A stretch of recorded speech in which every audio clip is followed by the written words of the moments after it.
Hello, everybody. My name is Paul Beckwith, and in this video, I'd like to talk about Greenland, specifically precipitation over Greenland. So as climate continues to warm, assuming that the AMOC doesn't just shut down, sending the Arctic, including Greenland, into a deep freeze, the Arctic will continue to warm, and there's something called Arctic temperature amplification, so the warming up in that region can be 3, 4, 5 times faster than it is at lower latitude, so we can get significant warming over Greenland. So that means that the precipitation, more and more of the precipitation that falls on Greenland will be rain and not snow. And of course, when it's rain, it doesn't add to the ice pack. The water brings a lot of heat onto the surface of the ice, causes melting, descends down through the ice to the bedrock, and can run down then into the ocean, lubricating the glacier so they speed up. So overall, it increases the rate of melting of Greenland ice, the rain on the continent, and therefore it also increases the calving on the coastlines and sea level rise. So a new paper came out a few months ago called An Observational Constraint for Future Greenland Rain in a Warmer Atmosphere.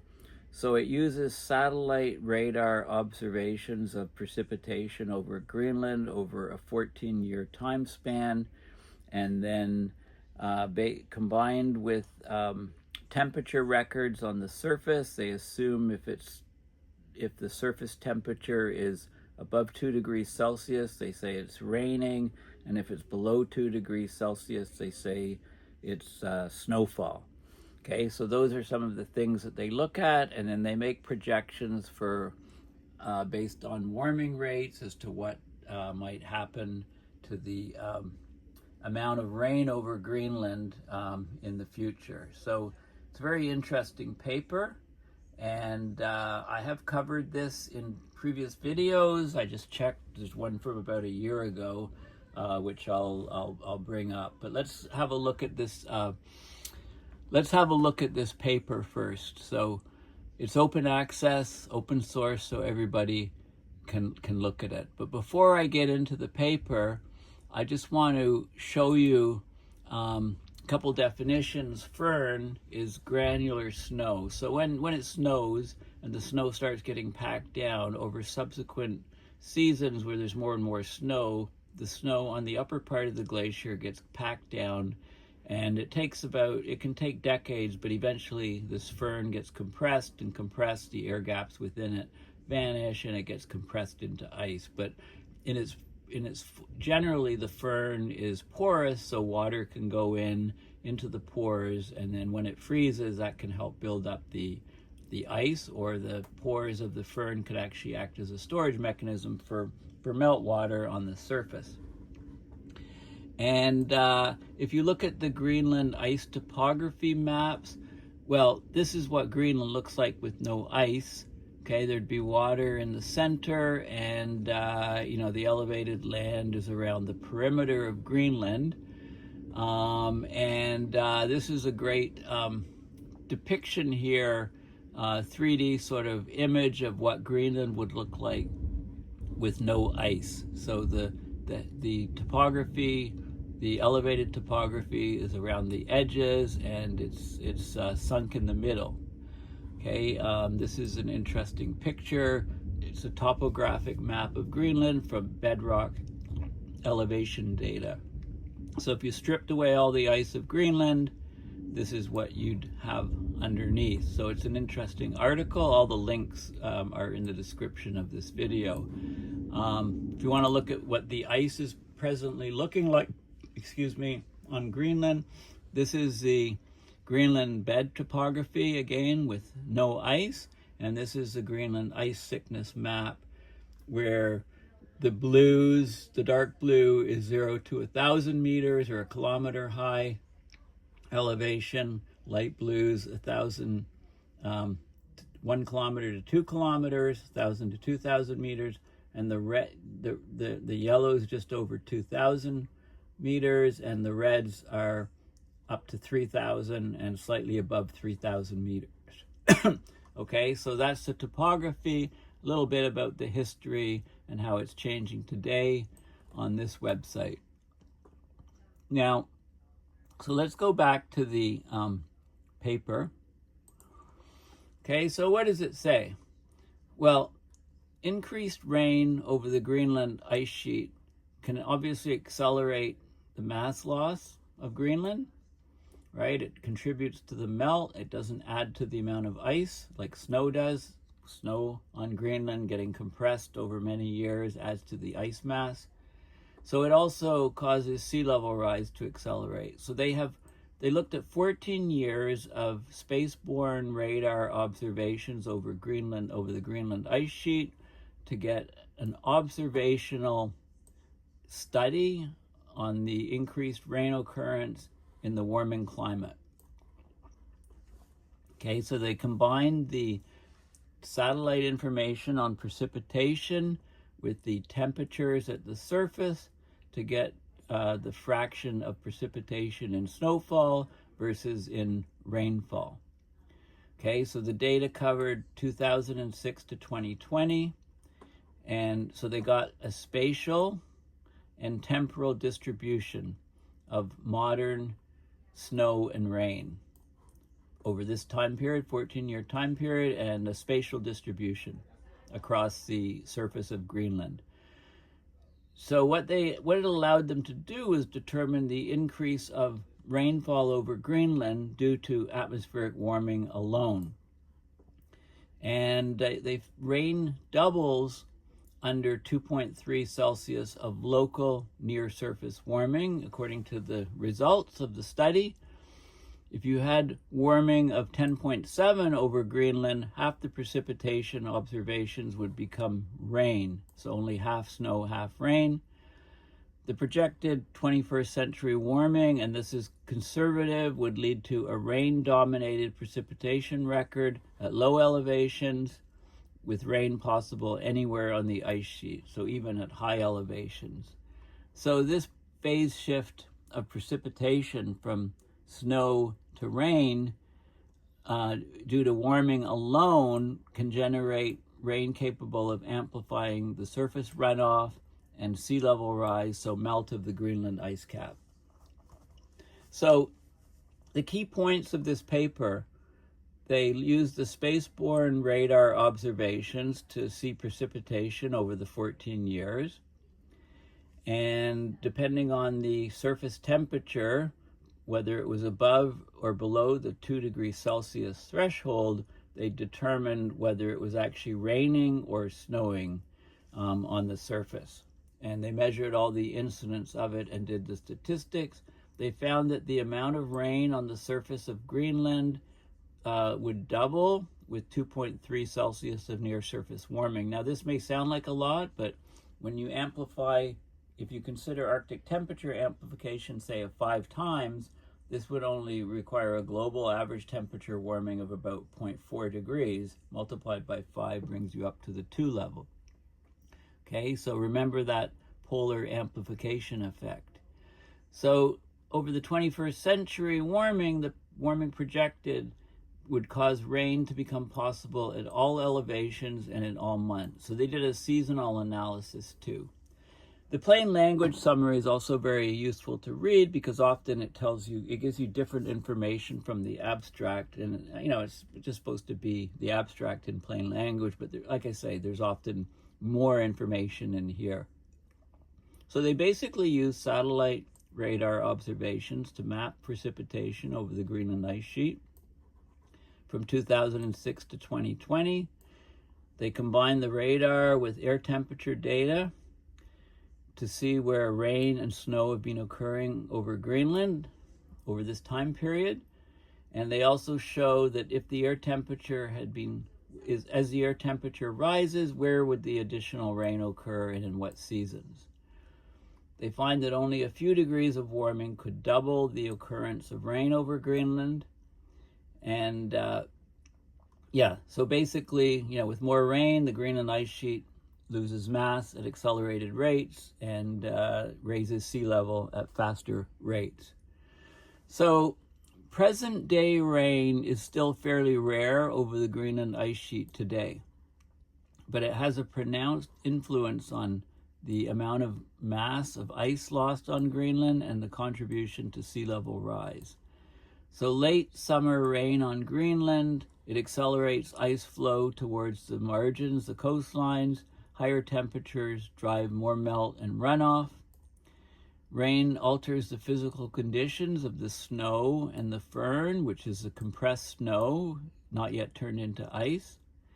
The firn is an ice sheet's porous layer of partially compacted snow. It can retain meltwater and it can buffer sea level rise. If you do take bores through the ice, the temperature measurements in the boreholes documented a cold season rain event that delivered melt season levels of liquid water and heat to the firn. So the rain causes tremendous heating of the ice. When the rain falls over the firn, it transports heat to deeper layers within the ice, where it can refreeze, increase the firn density and temperature. It also, so you get less cold within the ice, so there's less refreezing, and some of the meltwater can stay as water and not refreeze. So the growing occurrence of rain is highly dependent on rising temperatures. They're well documented across the Greenland ice sheet. The atmospheric warming over Greenland has been identified both in staffed and automatic weather station records with borehole temperature measurements, reanalysis, regional climate models, global climate models. They're all showing warming of the atmosphere over Greenland, and it's going to continue with accelerated climate warming at even faster rates. Greenland could see, according to the standard models, the CMIP-6 is the latest batch, that shows that Greenland could see at least 3 degrees of warming in a low emission scenario, which we don't have low emission scenarios, over 8 Celsius in a high emission scenario. So that's more realistic. So we're going to get large amounts of rainfall compared to snowfall over Greenland, and that's going to greatly increase melt rates. So they talk about some more of the details and previous work, previous studies, but let's just go to the results. Well, first of all, how do they do it again? To investigate snow and rain over the entire Greenland ice sheet, they use observations of precipitation from a polar orbiting satellite called CloudSat. Okay, there's a cloud profiling radar, CPR, on CloudSat, and it measures backscatter from clouds and precipitation. So it's been previously used to study precipitation over Greenland, over the whole Arctic, in fact. And that's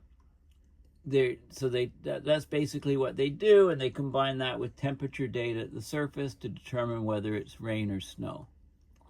Okay, so the results.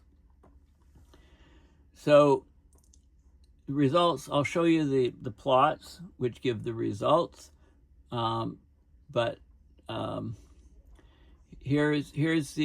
so over the 2006 to 2020 CloudSat record, precipitation is observed across the entire Greenland ice sheet and in all months of the year.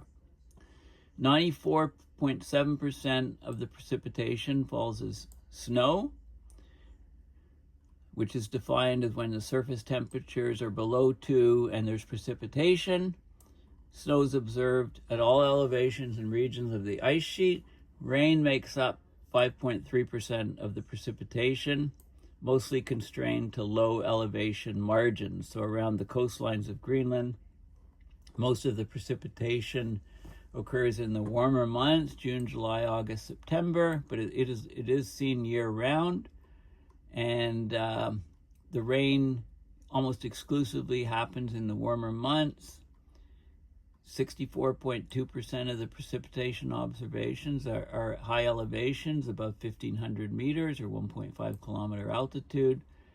The remaining observations are at low elevations, right? There's just more, physically, there's more higher elevation regions and low elevation regions because they're on the coastline. Most rain, 89.9%, occurs at low elevations. Okay, so let's have a look at the data. So this is over the time period, again, 2006 to 2020. This is where you see snow occurring, so all over Greenland. Here's where you see rain. So presently it's mostly near the lower altitude coastal regions. This is a distribution by month. This is the snowfall each month, peaking in the summer months. The warmer months, warm air can hold more water vapor. And the rain events are predominantly, they're at the top tip, the darker blue color. They're predominantly in the summer months. This is the data above 1,500 meters, so less rain at higher elevations. This is less than 1,500 meters, right? So in some of the months, like July, August, July, almost half of the precipitation looks like it's in rain, not quite half, if you compare the height of this blue to this height here. Okay, so that's the first thing. As temperature goes up, this is a rise in temperature in the model projected, and you can see, as temperature goes up, this is a fraction of rain observations by month across Greenland. So most of the rain is in July here.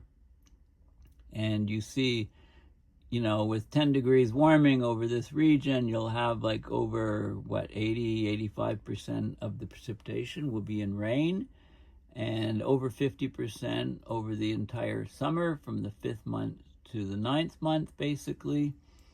And as you go to the colder months, you still get a significant amount of rain. Okay, that's maybe 10%, over 10% here in the coldest months. This is the data over 1,500 meters, so more snow and less fraction of rain, and then under 1,500 meters, you get much more rain compared to snow. And this is the breakdown with surface temperature change. Below 1,500 meters, this is again a fraction of rain observations versus, so over 50% with more warming. And this is over all of Greenland, the black, and at higher elevations, there's less rain, the lighter gray. Okay, we can look at what happens with 2.3 Celsius. There'd be a doubling of rain events, as mentioned, and it moves farther inland, is what you can see.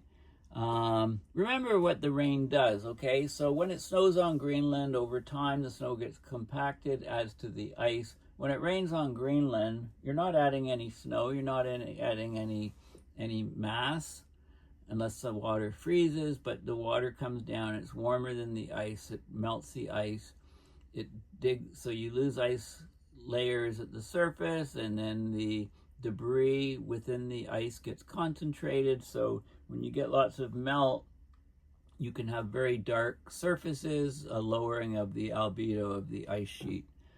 And this is what would happen with 7.3 Celsius, local temperature rise over Greenland, rain almost everywhere. And with 10.7, you get rain everywhere. And imagine the rate of ice melt when under these sort of conditions. So this is one of the, you're probably aware, if you're in an area where it snows, when you get a rainfall, it basically wipes out the snow on the ground. Well, same sort of thing happens here.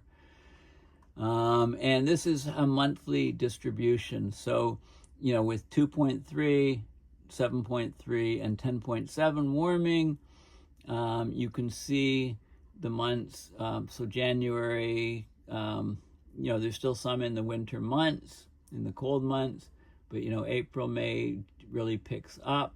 September's pretty high, October not so much. But then in the summer months, June, July, August, September, there's huge amounts, right? You're going to have tremendous amounts of rainfall.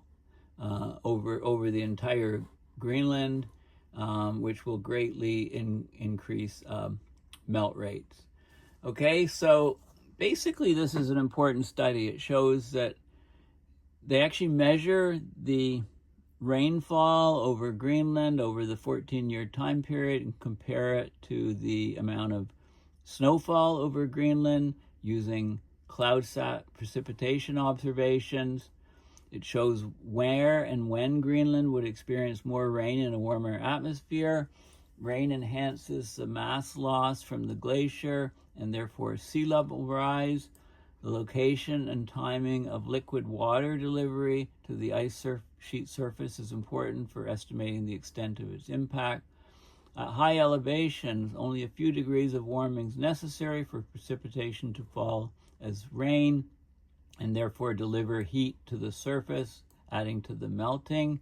That's a Jason Box et al. Reference. These rain on snow events allow for infiltration of the water, percolation of liquid water into the snow and firn layer that serves as an important sea level rise buffer until there's too much of it and it melts too much of the water. Liquid water depletes the firn's buffering capacity, alters the thermal and structural properties of the firn, right? It's very porous. The water gets into the pores and then it can refreeze, release latent heat, etc. Okay, so there's all of these different factors that are at play. The rain amplifies the mass loss along the coastlines, the low elevation margins that are warmer to begin with. And it flows over the ice surface, can reach the subglacial environment by a fracture, so it can reach the bedrock underneath the ice and lead to ice flow acceleration on the glaciers. Okay, when it pools on the surface, it decreases the albedo and enhances melting, and when it melts back the ice, the debris trapped within gets concentrated and can get, can cause very, very substantial albedo reductions to the whole ice sheet, further increasing the warming in a very strong feedback.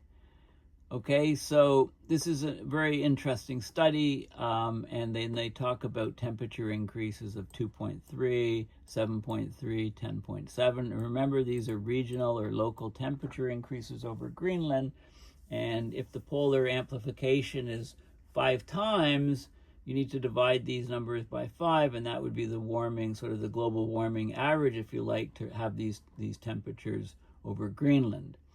Okay, so it's a very interesting study because it uses a lot of data, right? It's using observations of rain and snow over a 14-year period and then making projections as to what's going to happen based on the warming.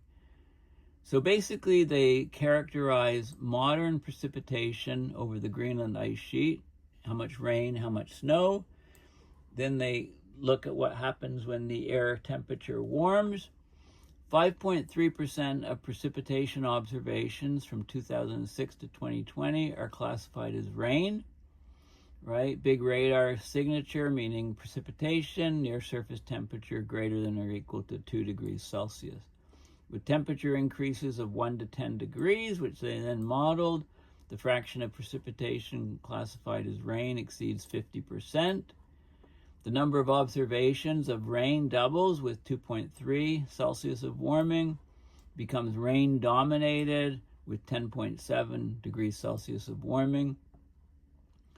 And so basically, this is just temperature, if temperature changes over Greenland, then how much does the rainfall increase versus precipitation? So it's a very, very interesting paper that just came out recently. So I just want to give a little more background. So enough melting of Greenland, and we end up with this type of situation here, and global sea level is 7.5 meters higher. And I did some research on changes in rainfall trends in Greenland, and this is what it came out with, the perplexity.ai. Increased rainfall and a shift from snow to rain. They talk about over the past several decades, rainfall in Greenland has increased significantly. From 1991 to 2021, it rose by up to 33% over the massive ice sheets. Snowfalls declined, so this means less new ice accumulation. As more moisture falls as rain rather than snow, it directly accelerates ice loss. And the reference is YouTube, and guess who guessed that? It's basically, the reference is a YouTube video that I posted about a year ago. Okay, October 3rd, 2023, over a year ago.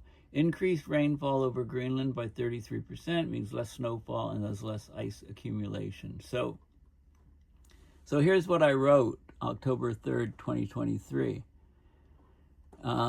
Very comprehensive, significant, peer-reviewed study showed that the increase of rainfall was quite significant, decrease of snowfall, and so the ice accumulation was way, way down. So not only is Greenland ice ablating, calving, thinning at increased rates, less snow is falling to cause ice accumulation, since more of the precipitation is falling as rainfall instead of snowfall. Not only that, but we're seeing an increasing number of these so-called atmospheric river events that are reaching over the Greenland ice sheet as the jet stream slows down and north-south jet stream waves are amplified. More and more of these warm, moisture-laden atmospheric rivers are causing torrential rain events over Greenland. So not just light rainfall, but very, very heavy rainfall. More than 300 millimeters of rain has fallen in a single day over Greenland, right? That's a huge amount of rain, even at very high altitudes. This warm rainfall further eats into, erodes, cuts into, melts the ice sheet, runs down into crevasses and moulins, accelerates the glacial flow rates towards the oceans.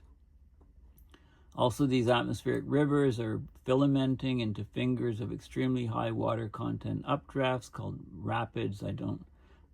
Poor name choice in my view, that wind their way up the valleys of the combined land glacier orography, topography, reaching very high elevations on the ice sheet, even up to 1.5 kilometers above sea level. Rainfall is generated over areas that have previously been accumulation regions, generating new ice on the glacier over time from compressed accumulated snowfall. So all in all, we can expect ever-increasing ice mass loss in Greenland as abrupt climate change accelerates, with a corresponding acceleration of global sea level rise. Also, as the Arctic sea ice continues to decline, we can expect accelerating coastal ice sheet collapse and a corresponding acceleration in the glacial flow rate of the massive on-land ice sheet. Not a pretty picture. The devil's always in the details. Okay, so this is from a video which I did a long time ago, and it's the #1 reference here. So rain's falling more frequently on Greenland, including during the long Arctic winter months. This phenomena has surprised scientists. It further exacerbates the ice melt, since winter rain can trigger rapid melting events even when temperatures are below freezing, because of the heat being brought to the ice surface in the rain, and then it can go through the crevasses and moulins deep down into the ice sheet, bringing heat down there. The increase in rainfall is not uniform across Greenland. So there's positive trends in the northern parts of Greenland, where there's generally much less rainfall. That's increasing the most. In southeast Greenland, the precipitation rates are higher. The trends are more variable between models. Okay, so there's a couple other things. So between 2010 and 2019, average annual rainfall over the Greenland ice sheet increased by 25% compared to the 1981 to 2010 period. The Arctic region overall is seeing a 1.5 to 2% increase in annual precipitation per decade, 1979 to 2017, but a growing proportion of this is rain rather than snow, liquid rather than solid, especially in the cold season. These changes are partly linked to increased atmospheric river events, delivering large volumes of warm, moisture-laden air precipitates as rain, even at high elevations deep into Greenland's interior. So again, it mentions here that some events bring more than 300 millimeters of rain in a single day to the Greenland ice sheet. And you know how rain, warm rain, just cuts right through ice. You know, if you're in a snowfall region and there's snow on the ground, what really kills all the snow in the spring is a huge rainfall event. It doesn't just melt away slowly over time. Usually there's some massive rainfall event. Okay, so basically Greenland's getting more rainfall, less snowfall, and that's really messing with the ice sheet mass balance. And of course, why does climate warming lead to more rain rather than snow? Well, the temperature threshold, right? As climate warms, the air temperatures rise above freezing more frequently. Okay, so you get more warm air intrusions and moisture transport onto the Greenland ice shelf. Arctic amplification, they say twice as fast. That's old. It's more like 3 to 5 times faster, this Arctic amplification. And there's self-reinforcing feedbacks. The rainfall itself accelerates melting, bringing warmth, energy to the ice. Rising temperatures, it changes the seasonality, so rain can fall later in summer, further into the interior north of Greenland, right? So more rain rather than snow in Greenland greatly changes the total situation in Greenland, so it becomes a matter of time before the ice just melts away. And this was the sources of my questions, and you know, there's a Nature paper, BBC News, my YouTube video from a while back, and there's other different attribution things and other different news sources. So you know, it's interesting. Anyway, thank you for listening. Please consider going to my website, paulbeckwith.net, and donating to PayPal to support my research and these videos. Thanks again, and bye for now.